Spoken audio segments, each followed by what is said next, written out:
Hi friends, I've brought a new video for you. This video is going to be on nospa. Nospa has 40 milligrams of Drotaverine HCL in it. It's made by Sanofi group of pharmaceuticals. The box has 20 tablets in it and the price for one box is 111 rupees. Drotaverine is used for menstrual pain and abdominal pain. It relieves pain due to muscle spasm like menstrual pain, pain due to kidney stone, pain due to biliary stone, and gastrointestinal colicky pain. Drotaverine is an antispasmodic medicine which relieves contractions associated with smooth muscles in the abdomen. Some common side effects of this medication include nausea, vomiting, dryness in mouth, and vertigo.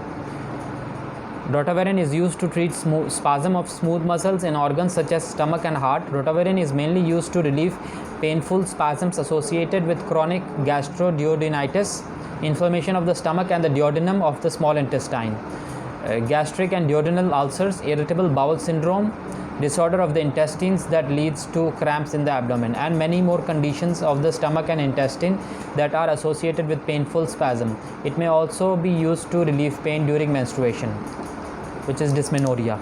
The dosage for children between 1 and 6 years is the usual dose is 40 to 120 milligrams in 2 or 3 divided doses, and for children above 6 years the usual dose is 80 to 200 milligrams in 2 to 5 divided doses. For adults, the usual dosage is 120 to 240 milligrams daily in 2 or 3 divided doses. I hope you like the video. Please like and share our channel, subscribe to our channel.